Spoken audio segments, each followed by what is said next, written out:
Good morning, everybody, and welcome to the Trade Talk podcast. Today, we should start the day with the news on Bitcoin. Founder Elon Musk opened a new chapter in the saga of his electric vehicle maker with disclosure Monday that Tesla invested $1.5 billion in Bitcoin and intends to begin accepting the cryptocurrency as a form of payment.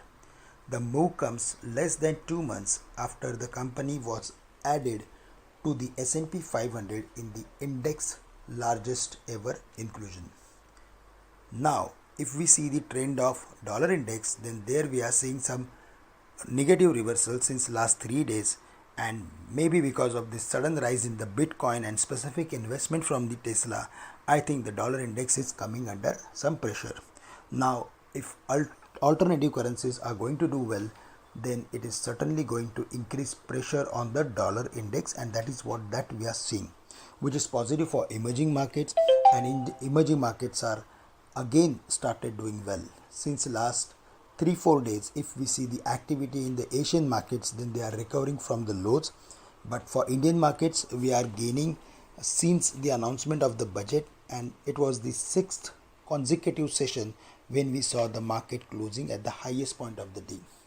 On Monday, we saw activity in auto, metals as well as infra that has helped the market to close higher.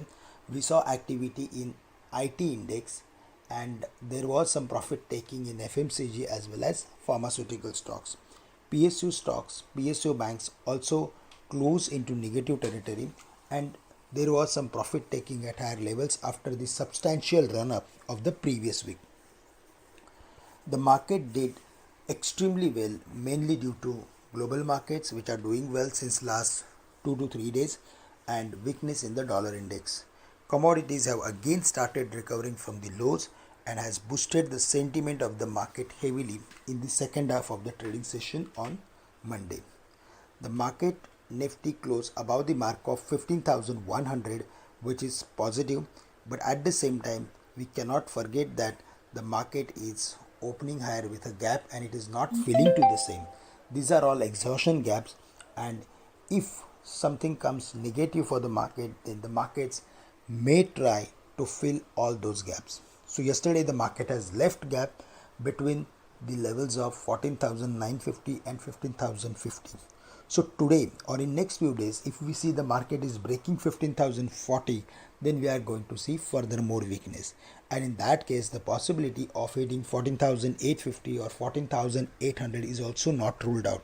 But on the higher side, 15,150, 15,250 looks achievable. So 15,250 is the next level on which we are going to keep a close watch, and there we need to be very careful while adding long positions.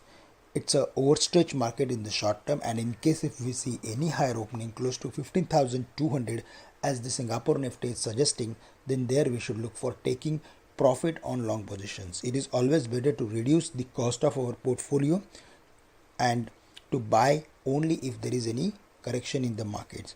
So the strategy should be to look for reducing long position in today's date if we see the market is opening around 15,200 or between 15,200 to 50 levels.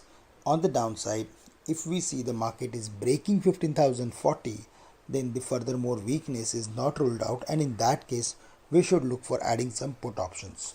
So that's the final strategy on the market. And sector specific, again we are going to focus on metal stocks because they are doing well along with the trend in the international markets. Also we may see some activity, it's shifting in defensive sectors like pharma, FMCG as well as IT. Yesterday we saw activity in Infosys, Tech Mahindra, and furthermore activity is not ruled out from the same, as well as we are going to take some more specific view on FMCG stocks because most of them are very close to their important support areas. So FMCG stocks like Hindustan Lever, Colpal, Britannia, they are available at their important support areas, and in the short term there is a possibility of reversing upward. So these are the stocks on which we need to keep a close watch. Friends, that's all from my side.